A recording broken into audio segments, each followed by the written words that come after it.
Grant Steiner, Doctor of Medicine. Tonight's story has the title, Who Search for Truth. Guardian of birth, healer of the sick, comforter of the aged.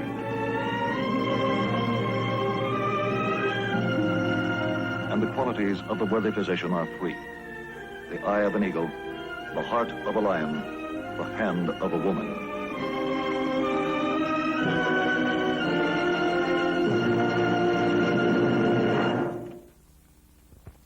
Our actual case history tonight concerns one aspect in the field of physiology. The object in point, a legal contract. It's dated October 19th, 1832.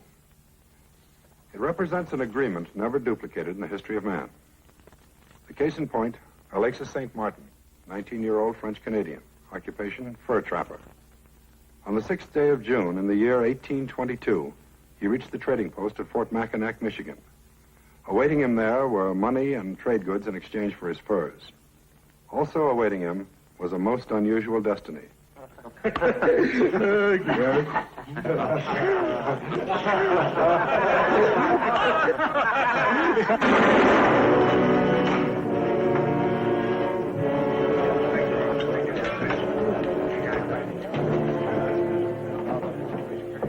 the hospital. Get Dr. Beaumont. Hurry.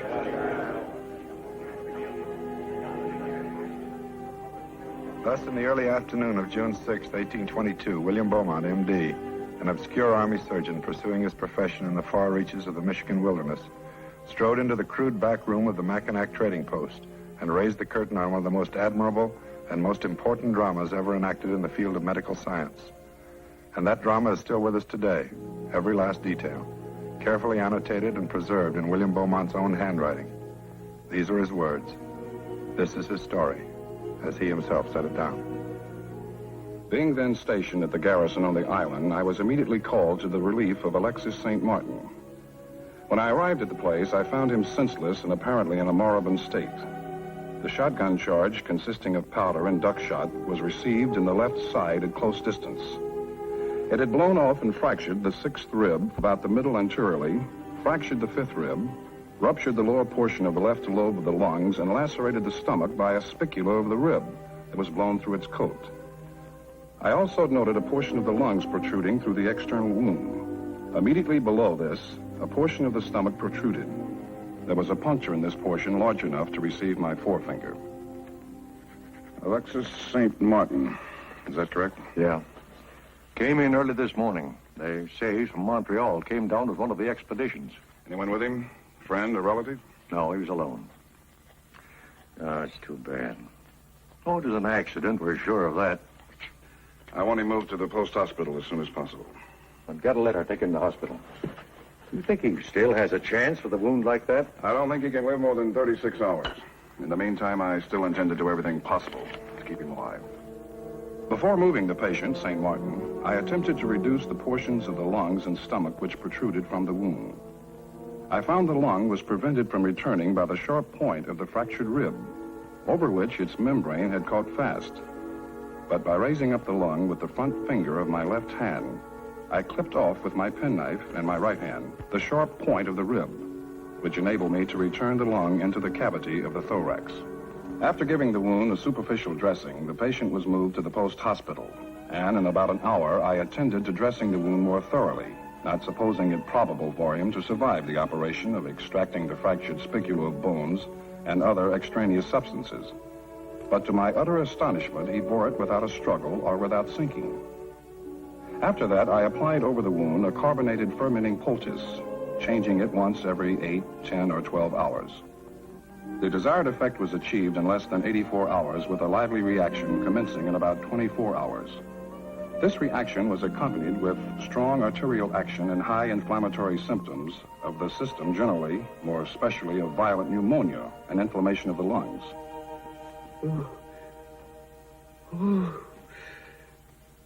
Elle me, bon Dieu, the pain. Oh, Sainte Mère, Alexis. All right, son, lie quietly. Another few minutes and I'll let you alone. Doctor, in one pain. I told you to lie quietly. Now do as I say. I die. What praise? You must please get praise. He was here this afternoon. He'll be back again tonight. I die. I don't want death. I pray. Not here. So far away from Maria.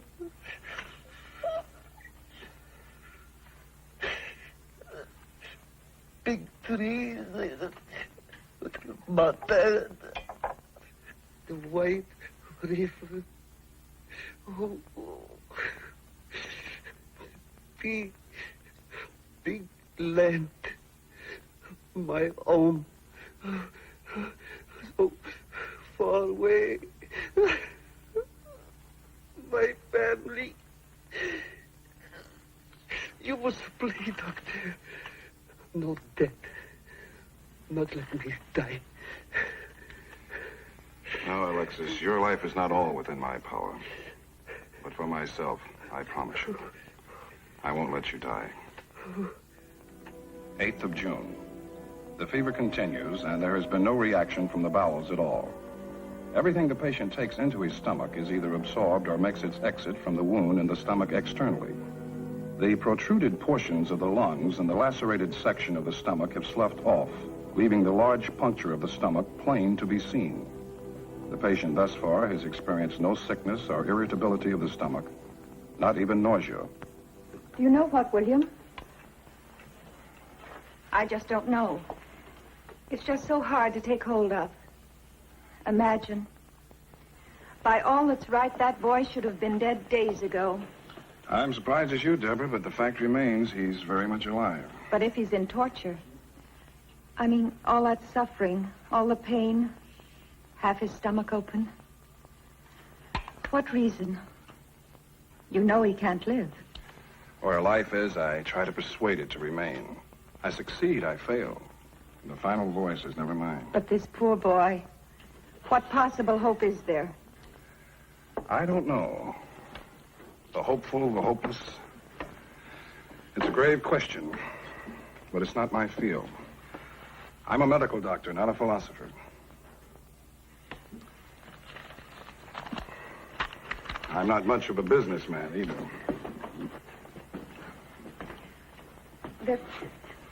There aren't too many that are pressing. Just 3 or 4 here. And this one. Well, and maybe this one here. And this one. It's really not too pressing. Is it, William?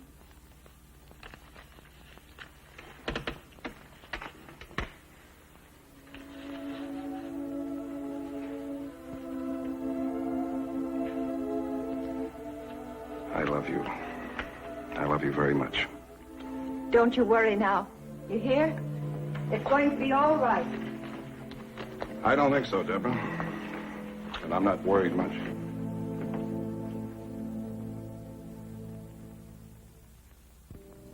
So it continued. The townspeople stood by and waited for Alexis to die. But the waiting stretched into days, weeks, then months.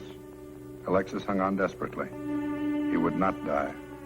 Dr. Beaumont examined and treated the patient daily, recording every step, every observation down to the smallest detail. So complete, so thorough are his notes, that even today they would be a credit to the finest hospital in the world. The 27th of June. After 3 weeks, his appetite is now regular. The stomach has shown not the least disposition to close its puncture by granulations. The 18th of July. The 6th rib, which was worst injured and blown off entirely in the first place, has become carious or decayed at its fractured extremity. I have been obliged to amputate it about midway between sternum and spine. I did this by dissecting around, separating and retracting the intercostals to the sound portion of the rib, and then sewing it off with a very narrow, sharp saw, which I made for the occasion. The operation succeeded admirably. To retain food and drink as much as possible, I have kept to the opening in the stomach a firm compress of lint, fitted to the shape and size of the puncture and confined by straps of adhesive. Under these dressings, digestion is as completely performed as in the most healthy person in the vicinity. I am even able to see digestion go on each time I dress the wound. After trying every means within my power to close the puncture of the stomach without the least appearance of success, I gave over trying. 28th of April. Today I have been informed by authorities of the town that they're not able, nor are they required, to further provide for Alexis St. Martin. He is a pauper, no friends, no money. They propose to pack him off in an open canoe to his native place, Montreal, nearly 2,000 miles distant. My protest against such inhuman disposal of a person are of no avail, even though the authorities are aware it will mean death for him.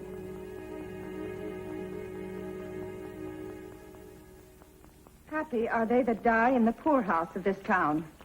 In my opinion, the public officers of the town would sooner pay a round sum for the extinction of a pauper than to make an exertion or take any trouble to procure the necessary assistance.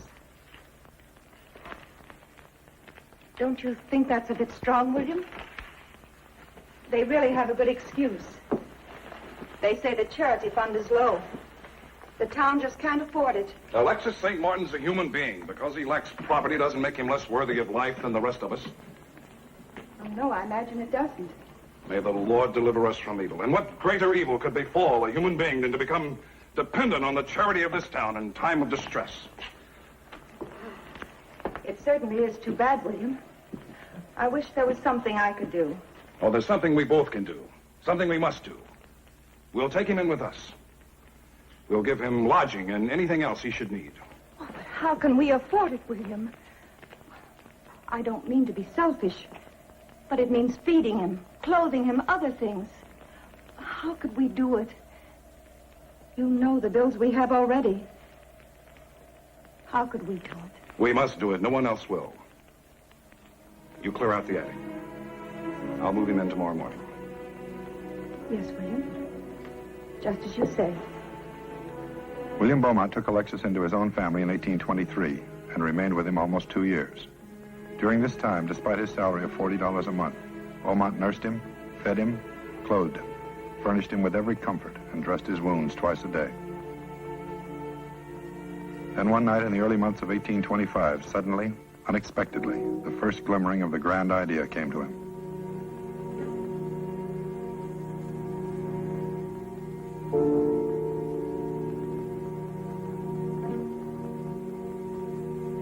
When he lies on the opposite side, I can look directly into the cavity of the stomach and almost see the process of digestion. It is my observation that this case affords an excellent opportunity for the experimenting upon the gastric fluids and process of digestion. It would give no pain nor cause the least uneasiness.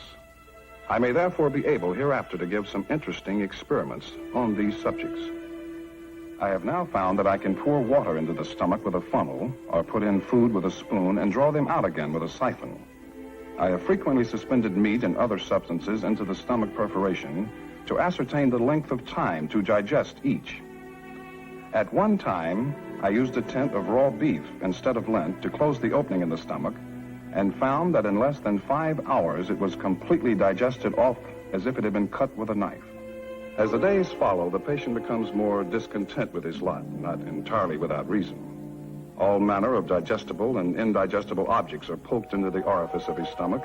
He must fast for hours, lie in certain positions for long periods, and all this for the sake of medical science, in which the patient himself has not the slightest interest. Experiments began and continued in the year of 1825. The grand idea had come into being.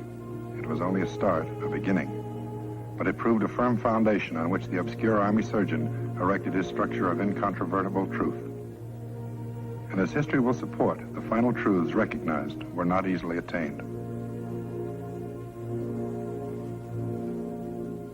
In the midst of some of Beaumont's most important experiments in late summer of the same year, Alexis St. Martin chose to embark on another of his vacations without leave. In the face of things, there was nothing the good doctor could do but wait and hope for the return of his most unreliable, yet most valuable subject. And in time, he did return. Doctor, mon ami. I know you will. I know you would be here. This room. Same old place. I know you would wait for Alexei. You say nothing. I go away, I come back, and you say nothing. You do not welcome Alexei. Where have you been? To see some friends. Friends here, there, all over I got friends. And I have good time, doctor. Very good time. We sing, we drink, we dance. Alexei have big old time. You should have seen it, mon ami. You should see it. You knew I needed you. Why did you leave? Doctor, to see some friends. Something wrong? I see it all the time. What difference if I go? It makes a lot of difference. You know that. I know nothing. What do I know of these things that you do to me? What for I should do it? To me it is nothing. Why? Because you agreed to, that's why. You gave me your word. Then I take back the word. No more. I do it no more. You push, you poke, here, there, you put things in, you take things out. For me, this is no good. Only you. You find out all about Alexei's stomach. Maybe this is what you want. This is not what I want. Then what is it? What do you want? I don't know. I do not know. This I know I do not know.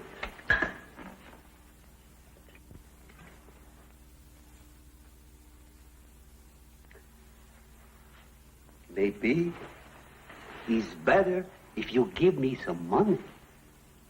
Wait. You give me money, I'll not go. That's good, no? What I give you now is all I can spare. I have no more. I have a family to raise, remember? This is no good. That's bad. Mon ami, I like you. You are smart in the head. But also I like the money. I need it.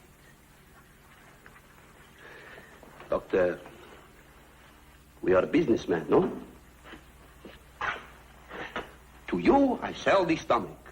To me, you give the money. This is all right. You not give me money, I not stay. This is bad, no good. You give me money, I stay. No money, I go. Wait.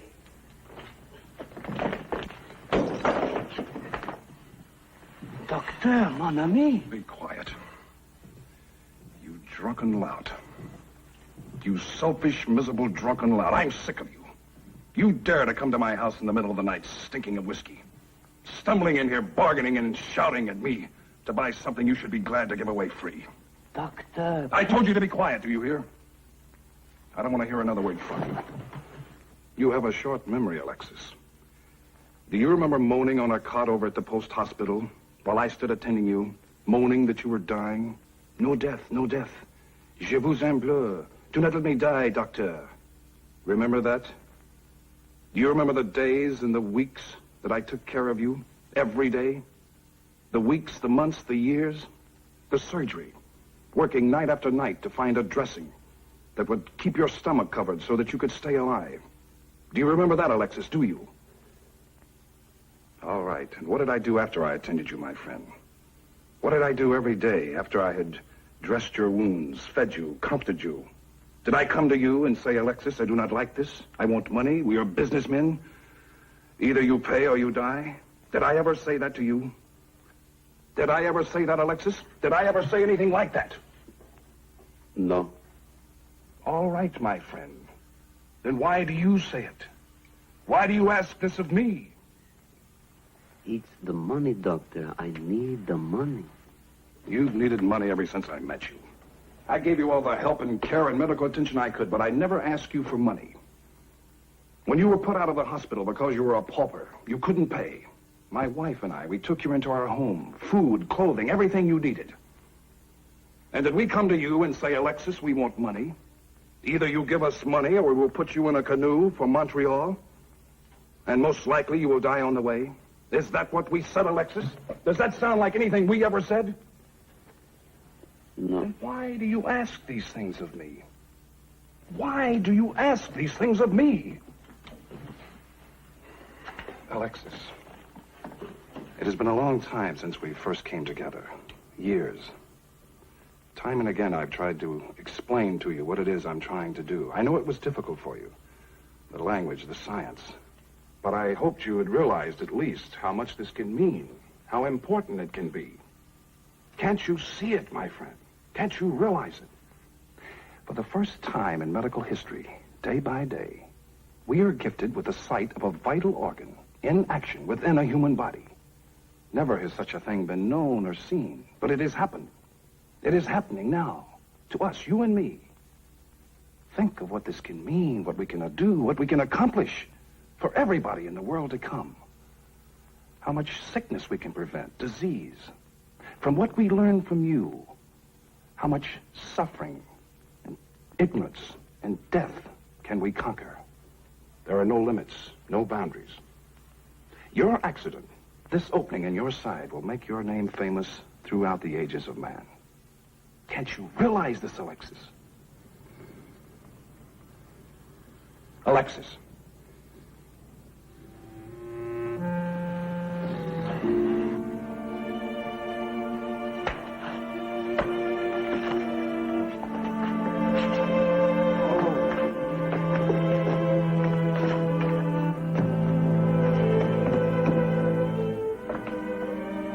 So with things temporarily restored to normal and the inevitable hangover given expert treatment, the experiments continue. Experiments which were successfully executed almost in the depths of the wilderness, without knowledge for research or special education in the field of chemistry, without the aid and resources of shining, up-to-date chrome and stainless steel laboratories, but with the most crude and primitive instruments and equipment, most of which he had to fashion with his own hands, transferred from one Army community to another, from Fort Mackinac and from thence to Fort Niagara, somehow managing to persuade his prize patient Alexis to accompany him. The $40 a month Army surgeon, the grand physiologist from America's backwoods, plodded on and on with his experiments. And then while at Fort Niagara, there came one fateful day late in August of 1825. Oh? And one of the neighbors saw him on the road last night. Alexis told him he was leaving you. He didn't know where he was going, but he was leaving you for good. So he was gone. Alexis, the prize patient, the reluctant, unthinking backwoodsman, who unwittingly, perhaps unwillingly, served all humanity. Beaumont was stricken, but he decided to give to the world the results of the experiments he had made, medical facts and findings, which today, as they did then, profoundly affect the lives and health of every one of us. In August of the year 1829, after 4 years of constant seeking and searching, Beaumont located Alexis St. Martin in Lower Canada, and after much correspondence and many promises, finally persuaded him to return to him. And Alexis did return, with children and with a wife for whom he demanded steady employment. Thus the experiments resumed where they had left off too abruptly 4 years before. Even though a legal contract was drawn between the two men, it made no difference to Alexis. Soon there would be the usual drunken sprees. Again, the impossible demands for more money, more luxuries, more everything. And as suddenly as before, in the early months of 1834, mon ami, Alexis, made his final departure into Lower Canada. The last entry was made. A chapter of American medical history had come to an end. William Beaumont never saw Alexis St. Martin again. The one-time Army surgeon who rose to the heights finally settled in St. Louis, Missouri. And there on a clear spring morning, the 25th of April, 1853, his last breath was recorded. A few years later, the body of his beloved wife, Deborah, was also laid to rest. And there in modest graves, they sleep together, side by side. William Beaumont, M.D., whose life work takes his place among the most important physiological experiments of his or any other age. Most of our knowledge of the human stomach today is traceable directly to detailed studies and observations of America's backwoods physiologist. Knowledge which establishes a broad foundation for the treatment of all the various disorders of the stomach, organic and functional. Knowledge which permits life-saving surgery of the stomach and abdomen, never before dreamed of. All from a crude 19th century dwelling in the backwoods of Michigan. William Beaumont, M.D., 1785, 1853.